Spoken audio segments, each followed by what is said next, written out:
segunda-feira da 7ª semana da Páscoa, isto é, após a ascensão de Jesus. Eu sou o Padre Pedro Paulo e estamos começando mais um programa, a Bíblia no Mundo de hoje. Pois bem, domingo ouvimos São Marcos, no seu último capítulo 16, dos versículos 15 a 20. Como tudo em São Marcos, concentrado, abreviado, mas completo. Que São Marcos conta em poucos capítulos é a mesma mensagem, o mesmo conteúdo revelatório daquilo que São Mateus utilizou em 28 capítulos, ou nos 24 de São Lucas, para falar dessa categoria que nós chamamos Evangelhos Sinóticos. Muito bem, na sexta-feira abríamos o texto, ou a meditação sobre esse texto, como um diálogo íntimo entre Jesus e os 12.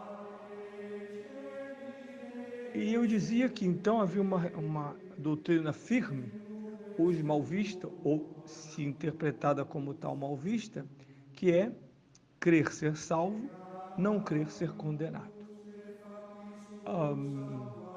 Não é possível hoje politicamente dizer isso, por mais que nós o digamos. O Papa Bento XVI nos ofereceu um fundamento recente, simples, mas completo, sobre o senhorio de Cristo. Né? Dominus Iesus é um documento que marca a época em torno do assunto interreligioso. Em quaisquer diálogos interreligiosos, a base parte deste elemento, isto é, que o Cristo é o único pastor e, portanto, pastor universal responsável pela salvação humana. Não há caminhos para o Cristo, ele é o caminho para o Pai. Ninguém vai ao Pai senão por ele, ele mesmo afirma. E ele que garante que os muitos modos de crer dentro da doutrina da tradição cristã católica original, muitas hipóteses, muitas famílias rituais, muitos caminhos, as línguas, tudo converge para esta afirmação fundamental.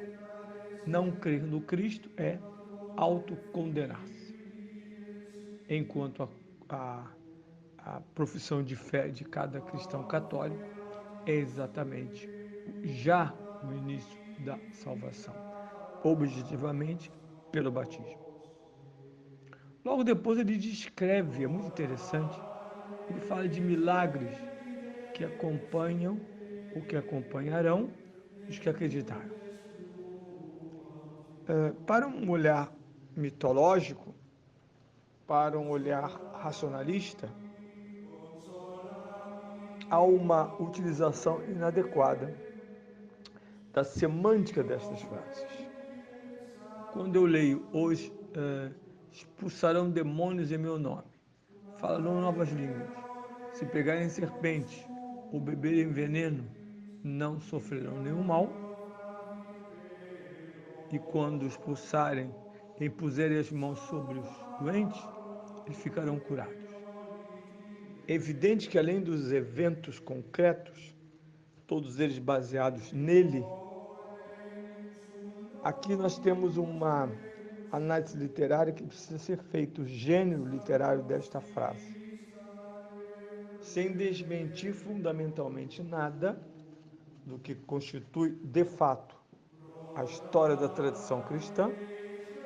Jesus chama atenção para o aspecto escatológico.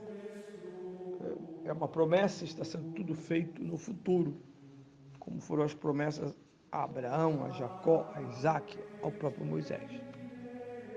É o âmbito do futuro, é o futurível na vida cristã. Tudo o que for possível, humanamente, é entregue ao aquele que tudo pode e ocorre. O anjo dirá isso à virgem quando lhe se expressa da seguinte maneira: para Deus nada é uma anciã, sua prima Santa Isabel. Aqui o que Jesus salienta é que os discípulos, os que creram, ao se tornarem mártires, vão superar os limites da sua própria humanidade, já que a evangelização não será fruto do melhor marketing. O padre que tem mais seguidores no Facebook é o melhor evangelizador. Isso não foi dito por Jesus. Por mais que a tecnologia nos dê ensejo para voos mais largos, amplos na era tecnológica. Isso foi reconhecido amplamente por Bento XVI, mas já por João Paulo II. E o dia da comunicação social é o dia no qual se reafirma esta verdade. Deus colocando à disposição dos discípulos, crentes e anunciadores, o testemunho acima de toda e qualquer prova. Por isso as expressões surgem lá no ambiente profético do Antigo Testamento, quando os profetas mesmos, os profetas escritores, mas inclusive os profetas não escritores, como é o caso de Eliseu e Elias, eles agem para além dos limites físicos, temporais, geográficos. Na casa da viúva de Sarepta, com Elias, a seca não tem poder, portanto, não há fome como ocorreu em todo o território por 3 anos e alguns meses. Não. E aqui entra um segundo elemento, meu caro ouvinte. Os que fizeram curso comigo sobre o livro do Apocalipse vão se lembrar perfeitamente do que estou dizendo. Os que não, virão estudar conosco o livro do Apocalipse. Mas há uma linguagem de origem escatológica, isto é, em relação ao futuro, que se chama linguagem apocalíptica. Enquanto escatologia é uma doutrina intrínseca ao cristianismo, uma grande promessa, nem todos os escritores escatológicos utilizaram, ou na integridade de seus livros, ou em todas as passagens, esta linguagem apocalíptica. O que eu entendo por linguagem apocalíptica? É o fato de expressar o significado da salvação absolutamente numa pauta futura. A primeira parte da profecia de Israel, que é escatológica, fala da grande aliança com Moisés. E o povo é julgado e castigado, punido pelo seu mau comportamento em relação à primeira. Impulsionados pela inteligência do Espírito Santo, esses profetas começam a falar em nova aliança, o fim da atual aliança, uma nova aliança, e mais ainda, remetem-se agora exclusivamente ao novo. Eis que faço novas todas as coisas, não percebeis?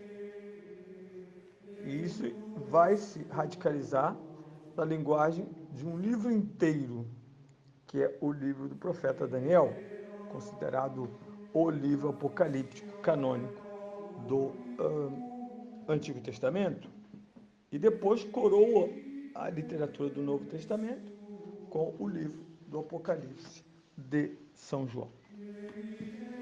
Ali temos o auge desta linguagem que diz: olhe para frente, só no futuro reside.